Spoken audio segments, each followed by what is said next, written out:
Good morning. Welcome to Morning Java, brought to you as always by our friends at the Get Go Cafe and Market, where Mr. Dale Lally, they are featuring subs, $4.99. $4.99, and they're not 6-inch subs day on, they're 7-inch subs. 7-inch subs. Do And not that get 3 robbed. Yeah, you don't get cheated. No, and they're open too, which also kind of helps in the process of getting food in these days. Before we get into the NFL draft, which is for the Steelers going to begin a week from today, let's talk a little about the National Football League itself. It's been a time where most of the discussions, and understandably so, have been around Major League Baseball and the NHL. Baseball because it hasn't gotten started yet. It's delayed. Hockey because they were about to go into the playoffs.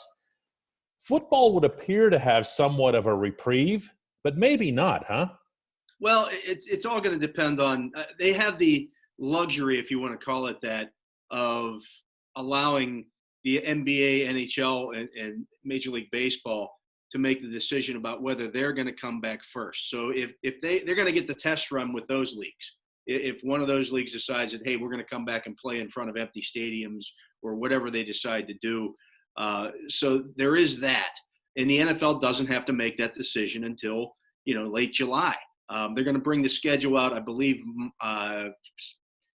May 8th or 9th, somewhere. Yeah, it's May 9th. Yeah, May 9th. And they'll have some contingencies built in there that I think you're going to see the schedules this year, whereas in previous years we might have seen front end loaded with your division games and back end loaded with your division games. This year you might see all the non-conference games in the first month of the schedule. That way, if they have to push things back, they can just cancel those ones. That's the most fair thing to do if they're going to go that direction with it.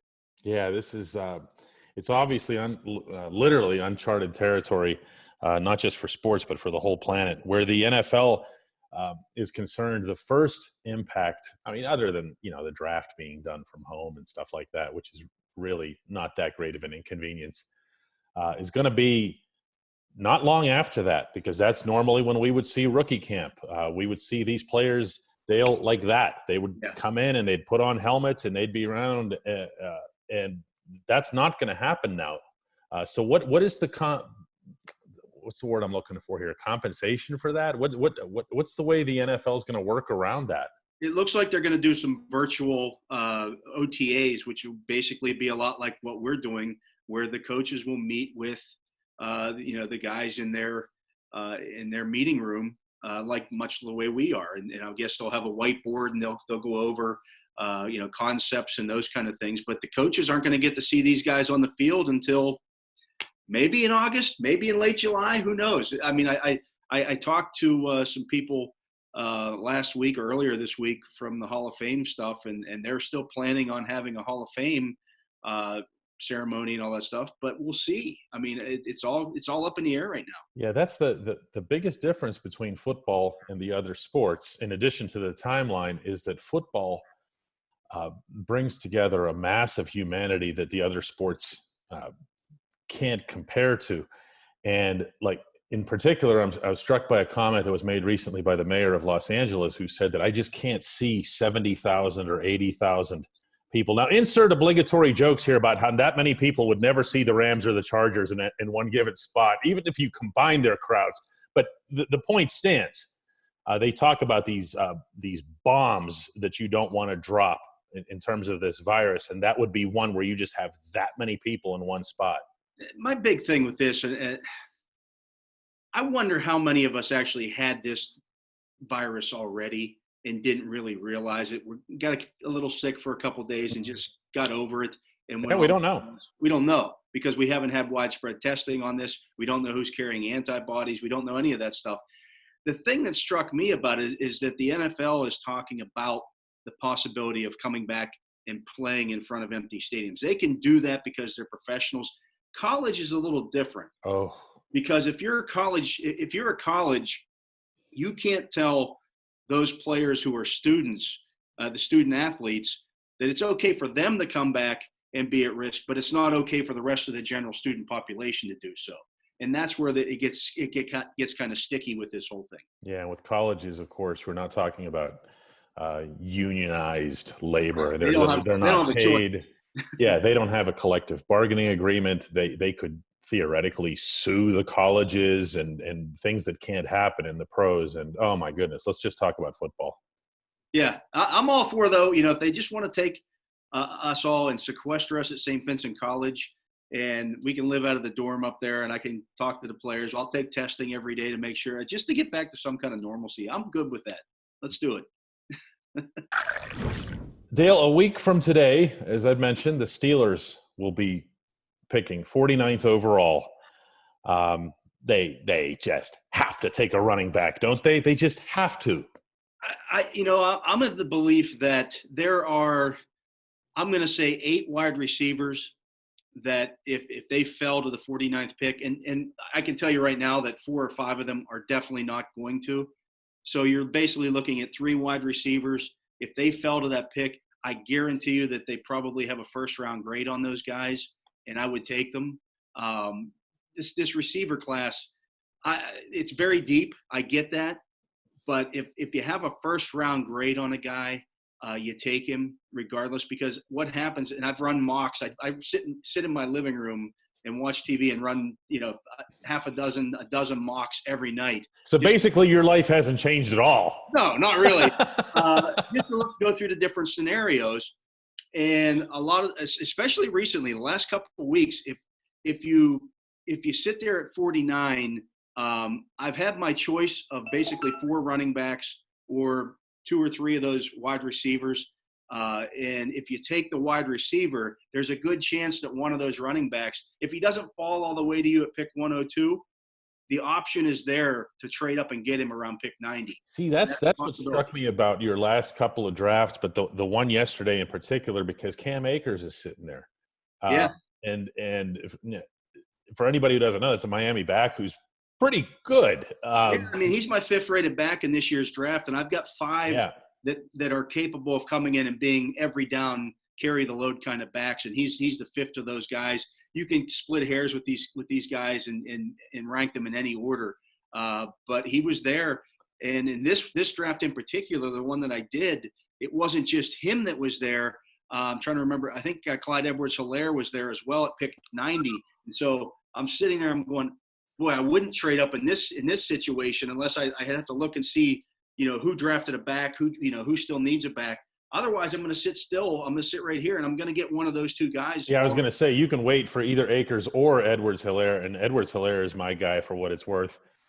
He just has Steeler written all over him, specifically a Ben Roethlisberger-type running back. I know for a fact that they like him a lot. I know this. So, yeah, I think any one of those backs would certainly be a welcome addition to the Steelers, to this roster. I just think that if you get an opportunity to draft the guy who was in my draft, the last 2 drafts actually, if it's Michael Pittman or Jalen Reagor, Michael Pittman gives you a 6'4" receiver who's physical, faster than Plexico Burress, catches the ball better than Plexico Burress, and Plexico Burress was the 8th overall pick in his draft. That's a deep class, man.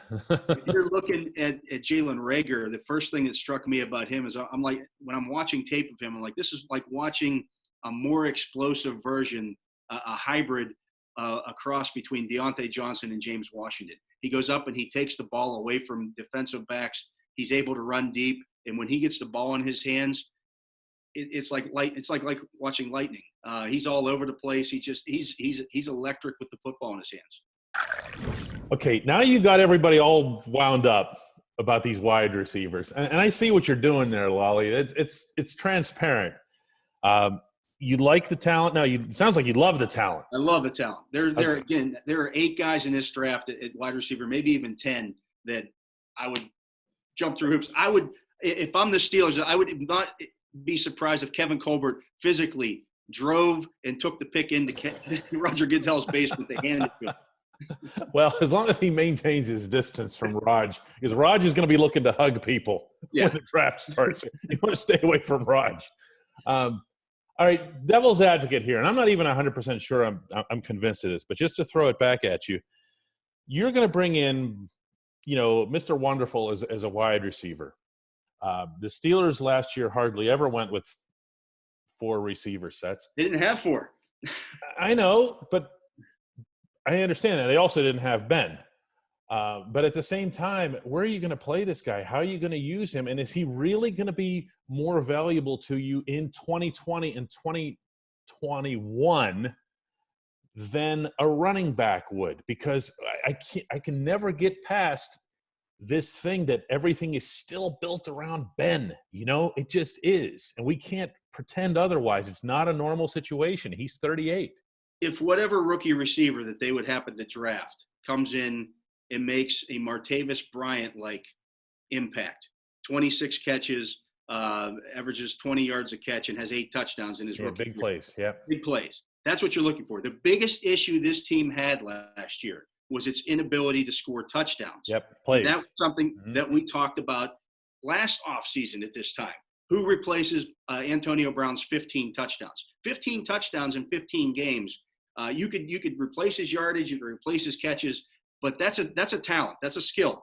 And getting a guy who's capable of doing that, scoring from outside the 20. They could score from inside the 20. They were capable of doing that. But what they didn't have was somebody that if they put the ball in his hands at the 50, gave them the option of he could score on his own, or he could get behind the defense and score. No, I see where you're headed here. But again, devil's advocate here. Now you're going into the season with James Conner as your feature back, which actually I don't have a problem with in terms of as long as he has significant support.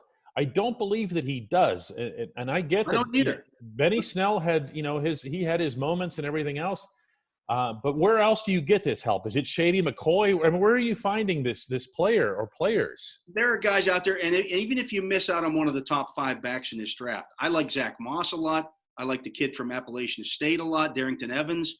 There are guys that you could get in this draft who are capable. The kid from UCLA. That could come in and be an upgrade over Benny Snell, and certainly an upgrade right away. Certainly an upgrade over Jalen Samuels. That to me is the thing that you really want to do here. And if they miss out on all the backs, there are guys out there. They can go get a veteran back, and it doesn't have to be a Shady McCoy. There are still 1,000-yard guys who rushed for 1,000 yards last year in the NFL are still on the street right now. Maybe that's the direction you want to go here. Carlos Hyde is still out there. I mean, he's a legitimate NFL carry the ball every down back. Man, you're moving to the receiver side. Like you're going like this. They have the option. Again, it's all about the options for them. If they get to that pick, what happens if a guy I love in this draft is Zach Bond, and I think there's a chance. It's a small chance. It's a slim chance that he's available at pick 49. If they took Zach Bond, I wouldn't have a problem with that.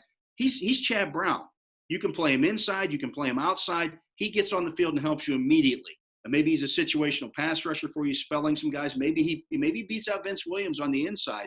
But there are guys available in later rounds in this draft that I also think can help you. And if you don't get that help right away in the draft, there are guys out there on the street who, because of this situation, haven't gotten a job yet. Yeah, and let's not forget, amid all our fussing over running backs and wide receivers, that inside and outside linebackers are positions of need.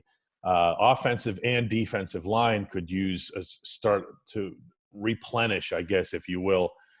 It's going to be a really neat draft from the Steelers' perspective. One thing they don't need, one thing they won't do is take a quarterback or sign Jameis freaking Winston. Dale has spoken.